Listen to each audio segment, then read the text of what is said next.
Other questions?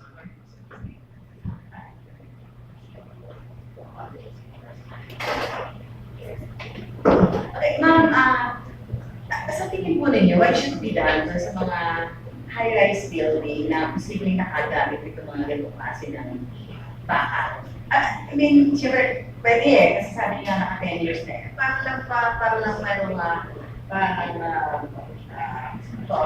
precautionary measures na pwede yung gawin mo ng adan kayo sa warning condos, yung mga high-rise building, pwede nagamitan ng ganitong klase ng Frankly, in my paper that I read before the DTI, I said, look what I said looking forward. Looking forward, I would like to see this happen. It's beyond my control. The government has to be the one to declare it and dictate it.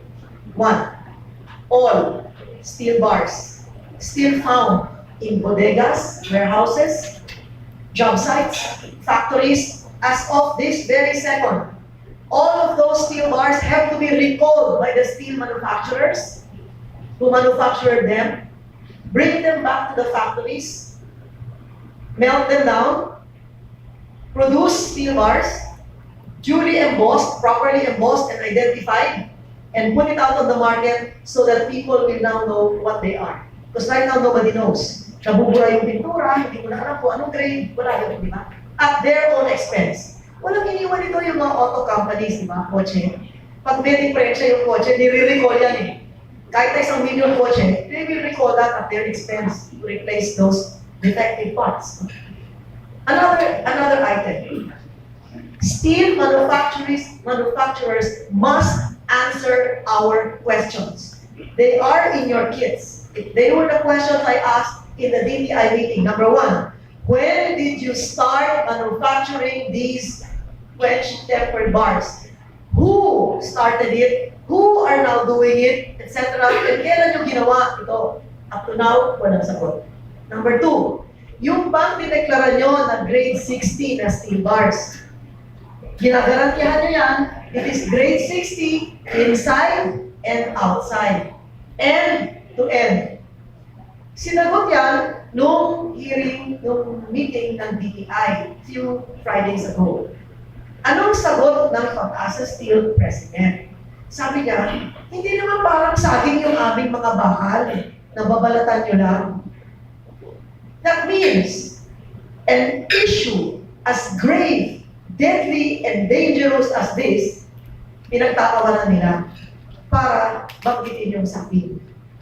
And Engineer Morales said, talaga naman ho parang saging. Bakit?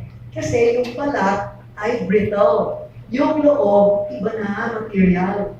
So talagang parang saging. He really gave an example that describes their steel bars best. Other question that I would like to ask. Did you inform the engineering design community? Did you inform the contractors, the developers, gentlemen and ladies? We are going to now replace microalloy with quench-tempered bars. But we are warning you, hindi pwedeng gawin itong mga ito. Welding, threading, bending, galvanizing, and under cyclic loading, delikado yan kasi first cycle pa lang, pwede lang fail. Sabi ni Engineer Morales, dun sa hearing na yun, sa meeting na yun, if they can produce the paper that informed the public 10, 12 years ago, or an ad in the newspaper, or some flyers formally informing the engineering community about it and the public, I will eat the paper in front of you. The manufacturers were there. They did not even say, oh, you better prepare your ketchup. We will bring the paper tomorrow. They did not even say, meron kaming papel. Wala na silang sinasabi, wala silang sinasagot. Kaya si Engineer Morales masyadong polite. See how he talks? He's very decent, he's very polite. It's not like me. No? So, but I am telling you what happened there. So maybe let's ask him what it is that needs to be done. Kasi if you say, pwede ma-retrofit, kunyari yan ang poste, i-retrofit ninyo, babalutin nyo yan ng carbon fiber, ano mga itsura na yun? Kakapal yung mga poste poste sa loob ng mga unit, ng condo, kung 25 square meters lang kayo, baka wala na matira dun sa condo nyo, kakapalan nyo lahat ng poste. At sinong gagastos? Naghihikaws na nga kayo para bayaran yung monthly amortization ng unit nyo eh. And look at all the OFWs that are the targets of all the developers. They send selling teams all over the world where the OFWs are. Bumibili nito mga bagay na ito.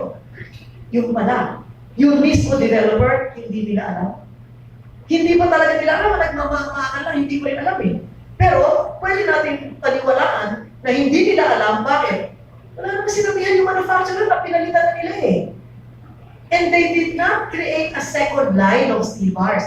They completely replaced the steel bars that were microalloy before. So maybe Engineer Morato, maybe Attorney Tato Molas wanted to say something. Okay. Earlier, I was asked by Engineer Morales about the liabilities and medyo narating ko lang medyo iba lang ang question yung punta ko. But I would agree with Senator Nikki here because we were the ones who started the issue by calling on a public forum on this, particularly a few months ago, and we were able to discuss about these issues. There was a caller from the general public, and we entertained the call, and immediately we discussed the matter as it is presented to us, and we thought that it is really a legitimate issue, and it is really a legitimate issue.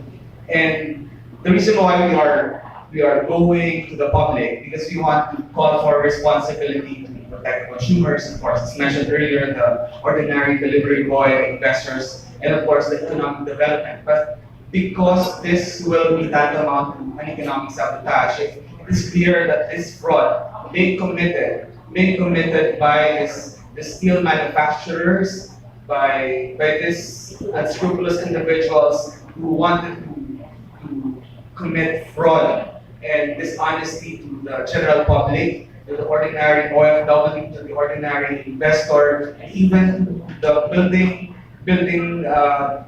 building construction companies and even the government. So we would like to remind for honesty, compliance with standards, the integrity of the buildings that we are going to every day, and that reminds us of the many rights of the consumer: the right to information, the right to safety, the right to the return of the money that we are investing to these particular buildings. And of course, here, if we look into the liability, if there is, for example, hindi natin gusto na mangyari, if there is an earthquake, for example, and matutumba yung isang building, or there is a collapse of a particular building, who will be liable? Under our laws, General Act of God, there is no liability. So sinong habulin natin? But there are exceptions to that. So the damages that may be due to negligence or quasi-delict may be subject to liability on the part of the engineers. Our architects will be liable for that under the civil code.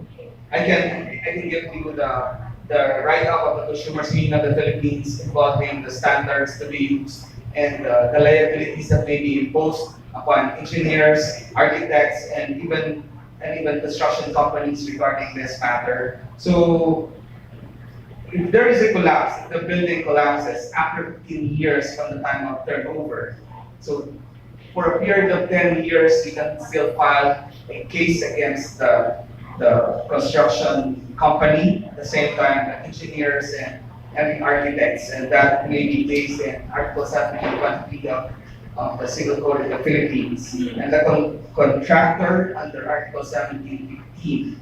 So, ang tinitingnan natin dito, we have to go back to the basics. So, ano ba ang threshold of standard na dapat ginagawa ng construction company or the contractor or the building companies? Diba? Generally, sinasabi natin, there is only the diligence of a good father of a family that is required. But here, for a specific industry, like a building industry, where it is a special type of industry that on our part would require an extraordinary care not only the diligence of a good father of a family, but the diligence that is required under extraordinary circumstances. Because this involved high-rise buildings, so the steel that is being used, the plans, all this should be scrutinized by those persons involved in the construction of this particular high-rise buildings.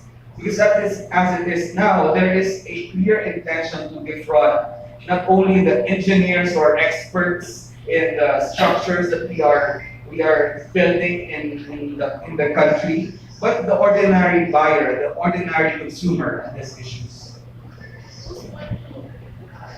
The problem kasi is, what Attorney Tato is saying, I think, would be okay if everything was normal and regular. But the problem is like now, how can you sue the engineer when he specified a certain type of steel bars? Then, without knowing, they change the formula or they replace that particular steel bars. So microalloy was replaced by quench tempered. So as far as the engineer is concerned, he is still designing the building as using microalloy. And then the manufacturers deliver quench tempered. And the tests that the BPI mandates or the Bureau of Standards mandates is only tensile strength. Diba? So now, the building is now up there. Everybody, well, people didn't know about it, except the steel manufacturer, who did not inform other people. Diba? So you cannot pass on the liability. I don't want to see Engineer Morales in jail. I don't want to see engineers in jail.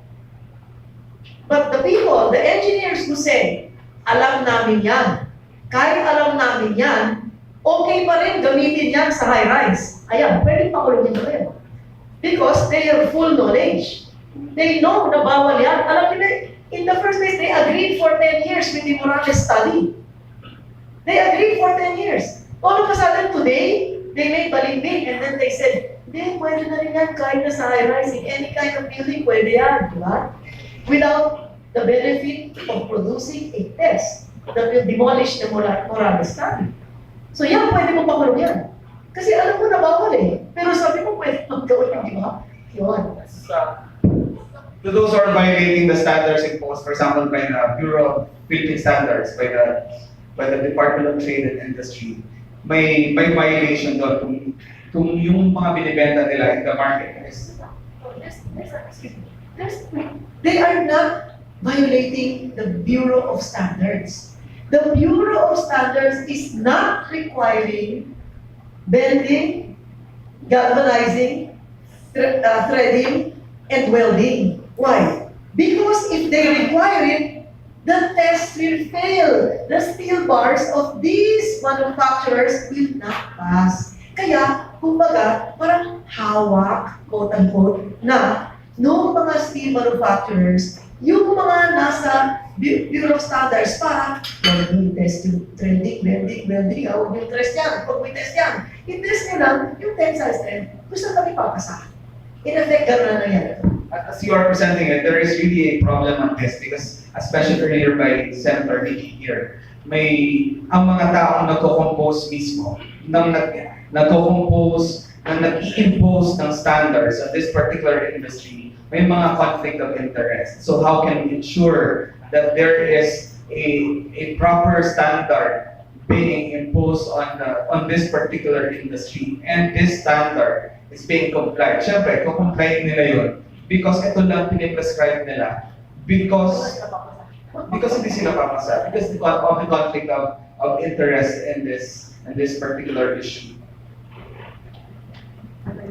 Yes, good afternoon. I'm really surprised that you didn't even mention the accountability of the steel manufacturers. Why only the professionals? The standards can be changed, okay? But the steel manufacturers are the ones that fool the people, including the professionals. So how come you're not, as a lawyer, I'm really surprised that you don't even put any accountability for that. I have mentioned about the liabilities in case of collapse of a particular building. I mentioned that, but I did not say that they have no liability because particularly all the sellers or manufacturers of a particular product must comply and must be honest. And if you're saying that this standard is being imposed, for example, and there is a dishonesty on the utilization of a particular alloy or a particular steel, there is fraud. But here, of course, there is a liability. There is a liability in relation to the Consumers Act of the Philippines, and that will be proven. And because of this, that is why we have been talking about this in public forum like this. It is because we wanted to bring this matter up because ang ating standards mismo, hindi nila tinitignan based on the tests, based on the mga bending and other tests. So we want that this particular industry should be looked into so that we can enforce or reinforce kung ano ang dapat at nararapat doon sa particular na steel bars to be used in the building. Because kung binibenta nila na mas mababa sa standard at hindi doon sa ayon sa kung ano dapat yung quality or content ng isang steel bar, then they have a liability under the Consumers Act of the Philippines. I think we should also look at criminal liability. It's not just civil liability because you're putting lives on the line. And I really just hope that even if we experience the big one, that the buildings don't just fall to the ground, like what happened in Taiwan for those few buildings. No? Engineer Morales mentioned earlier, in Taiwan, prohibited itong gamit na ito. The manufacture of this kind of steel is even prohibited. And I enclosed also in your kit a copy of, well, this came from T-Box, the Earthquake Impact Reduction Study for Metropolitan Manila. I suppose a lot of your friends in media already have this. No? But this was just as a maybe added info. This was when the population of Manila was only at 9.9 million. We are way beyond that. No? And this was when there were only 981 10 to 30 story buildings. And of course, there are more than that now. And then there were only 119 30 to 60 story buildings. But today, of course, there are more. So you can use this as a basis of what they estimate a 7.2 earthquake can cause, what damage a 7.2 earthquake can cause. I think Engineer Morales has something. Oh, sorry. Well, actually, I would like to make some clarifications. The quench-tempered or thermomechanically treated rebars are not substandard in the purview of the Philippine National Standards 49 because the PNS 49 only require tensile test. Okay? So, and actually, that is the standard line of the steel manufacturers. They comply with PNS 49 and therefore they are okay. Okay, they are compliant. Number two, on the question of liability, but this is a hypothetical comment because I'm not a lawyer. In reality, the crime has not yet been committed. I mean, the effect of the crime, because the effect of the crime is if and when the structures built with quench-tempered rebars collapse, and it is proven that it is because of the quench-tempered rebars that caused the collapse, then we now go back to the manufacturers not revealing this product as having been totally substituted for the microalloy rebars, and therefore you tie up the pieces together and there is culpability, although I'm not in authority to really make that case, no? Okay. For Madam Nikki,